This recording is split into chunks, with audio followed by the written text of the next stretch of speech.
Good evening London में आपको कहूंगी खुश आमदेद। मैं हूं आपके साथ नीलम असलम। उम्मीद करती हूं आप सब खैरियत से होंगे। आज गुड इवनिंग लंदन का आगाज हम करेंगे अमेरिका और जो चाइना उनके दरमियान जो सिफारती ताल्लुक है वो किस हद तक कामयाब रहा है, क्योंकि अमरीकी सदर इस वक्त चाइना के दौरे पर हैं। ये 2 रोज़ा दौरा था और इसमें हमने देखा कि चाइना की जानिब से उनका बड़ा वार्मली उनको वेलकम भी किया गया, डोनाल्ड ट्रंप को और उनकी पूरी टीम को। और उसके बाद मुख्तलिफ किस्म के जो इवेंट्स हैं उनमें शिरकत का सिलसिला भी जारी है। दोनों जो सुदूर हैं, चाइनीज़ प्रेसिडेंट की अगर बात की जाए, अमेरिकी सदर की बात की जाए, उनकी जानिब से जो स्टेटमेंट्स भी सामने आ रही हैं वो भी अब तक ऐसा लग रहा है कि बहुत ज़्यादा मुस्बत हैं। दोनों ने इस बात पर इत्तेफाक किया है कि जो भी इख्तिलाफात हैं दोनों मुल्कों के दरमियान उसको मुनासिब अंदाज में टैकल किया जाएगा, हल किया जाएगा और साथ ही साथ जो माशी ताउन है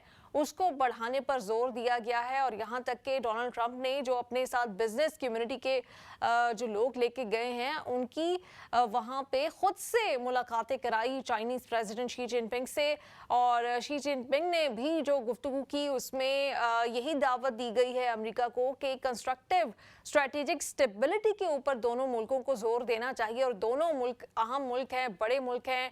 डोनाल्ड ट्रंप ने भी इस बात का इजहार किया कि दोनों मुल्कों को उनके ऊपर एक जिम्मेदारी भी आयद होती है बहैसियत बड़े मुल्क के, वो स्ट्रेटेजिक स्टेबिलिटी के ऊपर मिलकर काम करें। सिर्फ एक नुक्ता जो बड़ा अहम था शी जिनपिंग की स्पीच का, वो था ताइवान का मसला। और हम ये कह सकते हैं कि एक अंदाज में उन्होंने डोनाल्ड ट्रंप को ये मैसेज भी दिया कि ताइवान के मसले से अमेरिका दूर रहे, वरना वो मसला एक ऐसा मसला है जो कि चाइना के लिए रेड लाइन का किरदार अदा कर सकता है। इसी पर बात करेंगे अमेरिकी मीडिया किस तरह से इस दौरे को रिपोर्ट कर रहा है। हमें अमेरिका से सीनियर जर्नलिस्ट हैं गेती अनीस, उन्होंने ज्वाइन कर लिया। अस्सलाम वालेकुम, बहुत शुक्रिया गेती, आपने वक्त दिया। किस तरह से रिपोर्ट कर रहा है अमेरिकी मीडिया? बड़ा अहम दौरा है, टाइमिंग भी बड़ी इंपॉर्टेंट है। एक जानिब मिडल ईस्ट की सूरत हाल, वहाँ के चैलेंजेस अपनी जगह हैं और यहाँ पर डोनाल्ड ट्रंप और चाइनीज़ प्रेसिडेंट की जो बॉडी लैंग्वेज है वो काफ़ी खुश और मुतासर कुन तो दिखाई दे रही है। लेकिन आपको लगता है कि कुछ वाकई अचीव भी कर पाए हैं डोनाल्ड ट्रंप इस दौरे से? जी, थैंक यू नीलम। एक तो ये कि बहुत ही थोड़ा कबल वक्त है कि क्या अचीव कर पाए हैं, अभी तो उनकी मीटिंग्स जारी हैं। दूसरी बात ये है कि जो मीडिया कैसे रिपोर्ट कर रहा है वो ये है कि बाकायदा जो है एक शौक की कैफियत है। बहुत सारे मैं चीज़ें देख रही थी, पढ़ रही थी। और ये जो ताइवान के हवाले से जो उन्होंने सख्त स्टांस लिया है प्रेसिडेंट जी ने, उसके ऊपर जो है वो काफ़ी ज़्यादा ले-दे हो रही है यहाँ पे। वो तकरीबन अनएक्सपेक्टेड था, क्योंकि ख्याल यही किया जा रहा था कि ये जो विजिट है इसमें जो एक किस्म की जो खिंचाव आया हुआ है टैरिफ की लेने देने आगे पीछे होने की वजह से पिछले 1 साल से, तो उसमें कुछ तब्दीली आएगी, कुछ जो है वो हालात बेहतर होंगे। लेकिन उसकी जगह जो है वो एक नया जो है मसला खड़ा हो गया है और वो यही है कि जो है चाइना जो है वो उसने चाइनीज प्रेसिडेंट जो है उन्होंने इतनी खुल के इस हवाले से बात की है कि देखिए अगर आप इसमें इसमें इसे मिसहैंडल किया जाएगा ताइवान के मामले को, तो ताल्लुकात जो हैं वो चैलेंज बन सकते हैं। तो देखें, ये अमेरिका के लिए कई इसमें चीजें हैं। एक तो ये है कि एक काफी बड़ा असला की फरोख्त जो है वो तय पा चुकी है ताइवान के साथ 14 बिलियन। बिल्कुल सही कह रही हैं आप।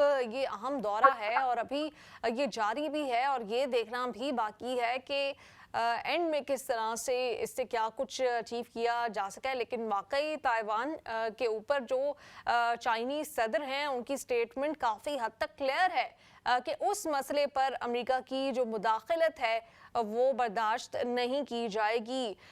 गेती, मैं चाहूँगी कि आपने बताया कि अमेरिकी मीडिया इसको जिस तरह से रिपोर्ट कर रहा है, लेकिन बड़ा अहम है ये दौरा। और सदर ट्रंप जिनकी पर्सनालिटी के बारे में तासुर यही है कि बड़े एग्रेसिव भी हैं, बड़े ब्लंट भी हैं, कुछ भी बोल देते हैं। लेकिन यहाँ पे आपको नहीं लग रहा कि बड़ा वो नपा तुला उनका एक अंदाज है, रिस्ट्रेंट का भी मुजाहरा कर रहे हैं, बॉडी लैंग्वेज में भी एक ऐसे लग रहा है कि ठहराव सा है।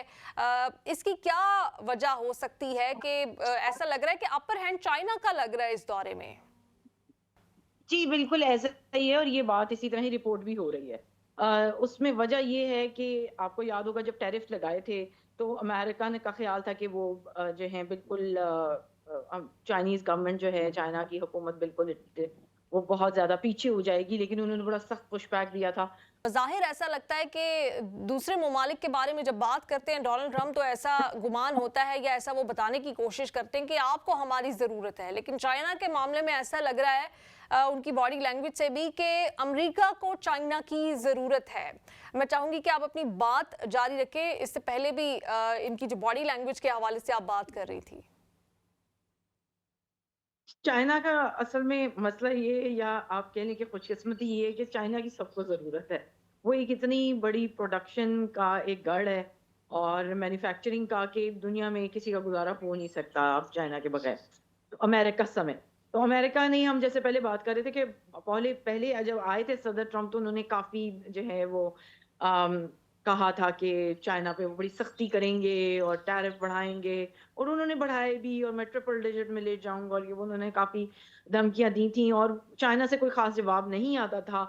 उन्होंने फिर एक ही जवाब दिया था कि उन्होंने कहा था जो 7 बड़े अहम मिनरल्स आप एक्सपोर्ट हम आपको करते हैं, चाइना ने कहा था वो हम उन पे कोटा हमने लगा दिया है और वो यहाँ पर हर किस्म की इंडस्ट्री में इस्तेमाल होते हैं। इनकी आईटी की जो जो इंडस्ट्री है, इनकी मेडिसिन और मेडिकल की जो इक्विपमेंट हैं जो बनते हैं, और इस तरह की काफ़ी अहम कुछ और इंडस्ट्रीज़ भी हैं सिक्योरिटी से रिलेटेड जो हैं, उनमें उनकी ज़रूरत है उन धातों की, क्योंकि वो बहुत क्योंकि वो रेयर अर्थ मिनरल्स हैं, वो हर जगह मौजूद नहीं होती। ये थोड़ा बहुत कोटा जो है वो वेनेज़ुएला, वियतनाम और रशिया से भी लेते हैं उनमें से कुछ, लेकिन कुछ जो है वो सिर्फ़ चाइना से ही आती हैं। तो चाइना की एक तरह की मोनोपोली है उसके ऊपर। तो मेरा नहीं ख्याल कि अमेरिका किसी भी तरह इस पोज़ीशन में है कि वो कोई आर्म ट्विस्टिंग कर सके, और आपने देखा भी कि उसको कोई ख़ास फ़ायदा नहीं हुआ था। जब इन्होंने ये करने की कोशिश की थी, उनको अमेरिका को खुद ही स्टेप बैक करना पड़ा था। अब ये इस वक़्त जो है ये ताइवान वाले मसले पे तो ये एक शॉक पे हैं, क्योंकि मैं आपको बता दूँ कि वो एक बायपार्टिसन किस्म का एग्रीमेंट है जो इनका ताइवान के साथ है। ठीक है, ये पहले भी कह चुके हैं, बाइडेन दौर में भी कह चुके हैं कि हम कुछ सपोर्ट नहीं करते एक आज़ाद ममलकत, यानी उसकी जो वो परस्यू करे या ये, लेकिन वो ये भी नहीं कहते कि वो चाइना का हम उसको हिस्सा मानते हैं। ये एक इन बड़ी लॉन्ग स्टैंडिंग उनकी एक स्टांस और पॉलिसी है अमेरिका की। और मैंने जैसे आपको ज़िक्र किया था कि $14 बिलियन डॉलर का तो असला उनको जाना है अभी। तो क्या अगर वो कहते हैं किसी तरह भी पीछे होने की कोशिश करता है अमेरिका, ये सदर ट्रम्प, तो उनको बहुत सख्त जवाबात देने पड़ेंगे कांग्रेस में। ना सिर्फ जो उनकी ऑपोजिशन है, डेमोक्रेट्स हैं, बल्कि रिपब्लिकन्स की जानिब से भी। तो एक टाइट स्पॉट पे तो है सदर ट्रम्प इस वक़्त, ये उनका इतना मौज-मेले वाला जो है किसी किस्म का ट्रिप नहीं है। और दूसरी बात ये कि उनका ये ख़्याल था, और उन्होंने कहा भी है कि ईरान के हवाले से मैं गुफ्तगू करना चाहता हूँ, बात करूँगा। और अभी तक जो व्हाइट हाउस ने जारी किया है बयान, वो यही कहा है कि तमाम मीटिंग में चाइना ने इस बात का इज़हार किया है कि जो स्ट्रेट ऑफ हॉर्मुज़ है, उसको एक फ्री वाटरवे ही होना चाहिए। उसपे किसी किस्म की जो है जो टोल है या कुछ किसी किस्म का इस तरह का रोक-टोक नहीं होनी चाहिए। सही। और ना ही उसे न्यूक्लियर स्टेट बनना चाहिए ईरान।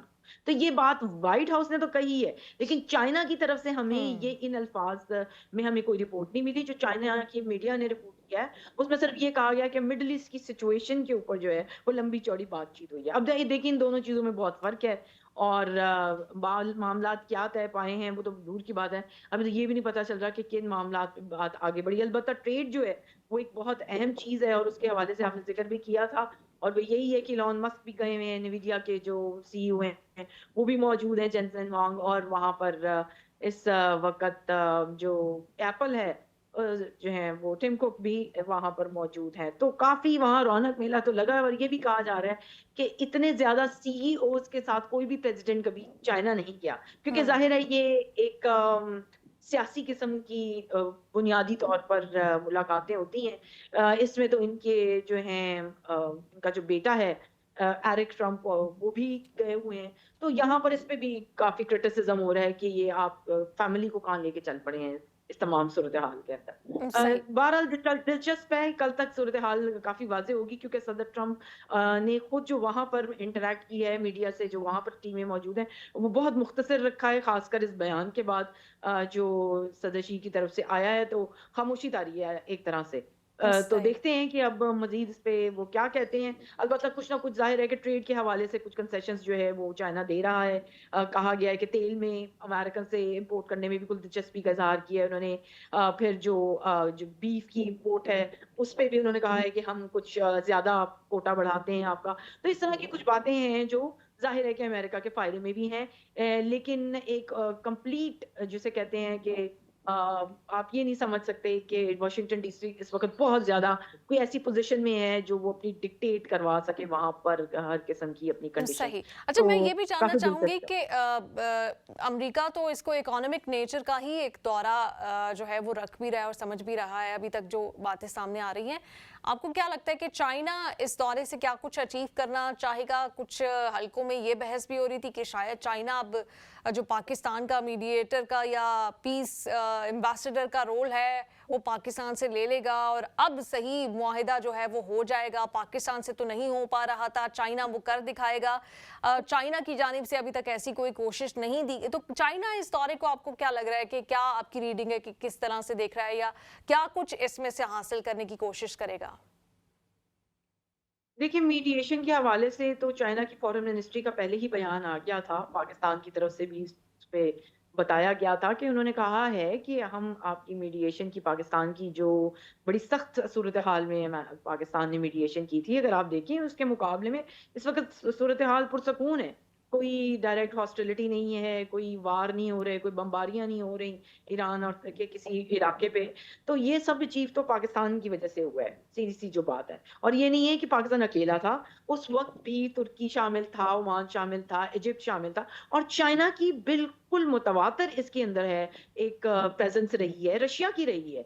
तो वो ऐसा है कि वो शायद इतना सामने नहीं थे, लेकिन यही चाइना की तरफ से यकीन दिलाया गया जो पाकिस्तान की मिनिस्ट्री की जानिब से भी एक स्टेटमेंट जारी की गई थी, कि जो हिस्सा चाइना डाल सकता है, किसी बेहतर सूरत-ए-हाल और देरपा अमन की तरफ बढ़ने के किसी मुआहदे की तरफ वो डालेगा। तो हिस्सा डालना और किसी किस्म का जो एक सिनेरियो पेंट किया जा रहा है कि जैसे कुछ कुछ हाईजैक हो जाएगा, तो ऐसी कोई सिचुएशन नहीं है। चाइना पहले से ही लूप में है। आपको याद होगा कि जब ये सिचुएशन हुई थी, मीडिएशन का काम शुरू किया था पाकिस्तान ने, तो जो हमारे प्राइम मिनिस्टर हैं पाकिस्तान के शहबाज शरीफ, वो चाइना गए थे। तो ऐसा है ही नहीं कि चाइना चाइना तो सबसे बड़ा इस वक़्त जो प्रोवाइड करता है असला जहाँ से जाता है ईरान को जो और एक डिप्लोमेटिक सपोर्ट है वो तो खुल के हासिल है जिन चंद मुल्कों में से, उनमें से एक सबसे बड़ा और मजबूत मुल्क चाइना है, उसके बाद रशिया है और फिर चंद मिडल ईस्ट के ममालिक और पाकिस्तान है, तुर्की है। तो ये मेरा ख्याल है कि ये मेरा नहीं ख्याल कि अगर वो ऐसा कुछ करते भी हैं तो आप ये समझें कि हमारी काविशों को वो आगे बढ़ाएंगे, ना कि ये समझा जाए कि उन्होंने इसको कोई किसी किस्म का हमें अंडरमाइन किया पाकिस्तान को। हुँ। ना पाकिस्तान ने कोई ऐसा इशारा दिया है, ना चाइना ने, ना सदर ट्रंप ने। जबकि आपने देखा होगा कि इसराइल के जो प्राइम मिनिस्टर हैं, उन्होंने बड़ी तल्ख़ किस्म की और अजीबो-गरीब बातें की थी पाकिस्तान के हवाले से कुछ दिन हुँ। पहले और उसके बाद सदर ट्रंप से जब किसी रिपोर्टर ने सवाल किया तो उन्होंने कहा कि क्या आप मीडिएशन से खुश हैं? मैं पाकिस्तान की या से मिलता-जुलता, क्या आप मीडिएटर बदलना चाहते हो? कि नहीं, हम खुश हैं पाकिस्तान की बतौर मीडिएटर। तो मेरा ख्याल है कि ये we are somebody is trying to read too much into it। ऐसा नहीं है। अगर कोई बात बढ़ती है तो अनलाइक इंडिया जो कि बहुत परेशान रहता है कि पाकिस्तान में कोई अमन का मुआहिदा तय ना पा जाए, पाकिस्तान इससे मुख्तलिफ सोच सकता है क्योंकि हम यहाँ तक लेके आए हैं। आगे बात बढ़ती है तो हमें खुशी होगी मेरा ख्याल है पाकिस्तान की हुकूमत का भी, जहाँ तक मैं समझती हूँ कि यही स्टांस है और हमें इसी सही। तरीके से इसको देखना चाहिए। सही। बहुत शुक्रिया गेती अनीस, सीनियर जर्नलिस्ट यूएस से हमारे साथ थी और ये दौरा इंतहाई अहम भी है और अभी मुकम्मल नहीं हुआ। मज़ीद इस हवाले से जो इन्फॉर्मेशन है वो सामने आना ज़रूरी है, लेकिन ये मनाजिर अपने आप में बहुत कुछ बता रही हैं कि अगर हम देखते हैं इस दौरे से पहले तक, कुछ अर्सा पहले तक बड़ी स्ट्रॉन्ग स्टेटमेंट्स आती हैं चाइनीज़ रोल के हवाले से, चाइना के ऊपर तनकीद भी सामने आती है, अक्सर धमकियां देते हुए भी अमरीकी सदूर जो हैं वो सामने आते हैं। लेकिन जब इकोनॉमिक टाइज की बात आती है, ख़ास तौर पर अगर डोनाल्ड ट्रंप को देखा जाए, तो वो चाइना के रोल को समझते हैं, रियलाइज़ करते हैं, एक्नॉलेज करते हैं और जिस तरह से वार्मली वेलकम किया गया वो मनाज़र भी हम आपको दिखाएंगे कि किस तरह से जब वहाँ पर पहुँचे तो एक रेड कार्पेट वेलकम था एक अमरीकी सदर का और काफ़ी अरसे के बाद ये किसी अमरीकी सदर का चाइना का दौरा था और किस तरह से वहाँ पर जो चाइनीज़ हैं उन्होंने इनको वेलकम किया। ये आप मनाजिर देख भी रहे हैं कि जिस वक्त उनका तैयारा वहाँ पर लैंड किया है तो वहाँ पर रात का वक्त था, लेकिन एक बड़ा वार्म वेलकम वहाँ पे था चाइना की जानिब से भी।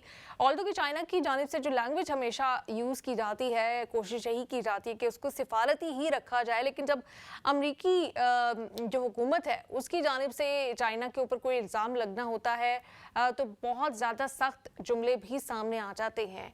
अगर आप उनको देखें, इस दौरे को देखें, इस दौरे में जिस तरह से बॉडी लैंग्वेज रही है चाइनीज़ सदर की और अमरीकी सदर की भी, और जिस तरह से उनको आप देख रहे हैं कि वहाँ पे जो छोटे छोटे बच्चे भी हैं वो उनका वेलकम कर रहे हैं, तो ऐसा लगता है कि बहुत करीबी दोस्त हैं। लेकिन स्टेटमेंट्स हमेशा से एक दूसरे के खिलाफ जो है वो देते ही रहते हैं। खैर, दोनों की जानिब से इस बात पर इत्तेफाक किया गया कि दोनों ही एक बड़े मुल्क हैं, अहम मुल्क हैं, और जो पूरी दुनिया की जो स्टेबिलिटी है वो इन दोनों ममालिक की स्टेबिलिटी के ऊपर किसी न किसी हद तक मुनहसर भी करती है। और इसी वजह से जो कंस्ट्रक्टिव स्ट्रेटेजिक स्टेबिलिटी है उसके ऊपर जोर दिया गया, इस विजन के ऊपर जोर दिया गया, और दोनों ममालिक ने इस बात पर इत्तेफाक किया कि अपने इख्तिलाफात को भुलाकर या उनको एक तरफ रख कर जो भी दुनिया में अमन के लिए कोशिशें कर सकेंगे करेंगे, क्योंकि दोनों का जो रोल है वो बड़ा अहम है और दोनों का इन्फ्लुएंस दुनिया में बड़ा अहम है। बहुत सारे ममालिक में ख़ास तौर पर इस वक्त जो मिडल ईस्ट की सूरत हाल है उसमें स्पेशली अगर ईरान की बात की जाए, जो चाइना का इन्फ्लुएंस है वो बहुत अहम है। इस हवाले से दोनों ने गुफ्तगू भी यकीनन की होगी। कुछ मज़ीद बात करेंगे, कुछ ब्रिटिश पॉलिटिक्स में जो इस वक्त क्राइसिस है उसकी बात भी होगी, लेकिन इस छोटी सी ब्रेक के बाद स्टे विद अस।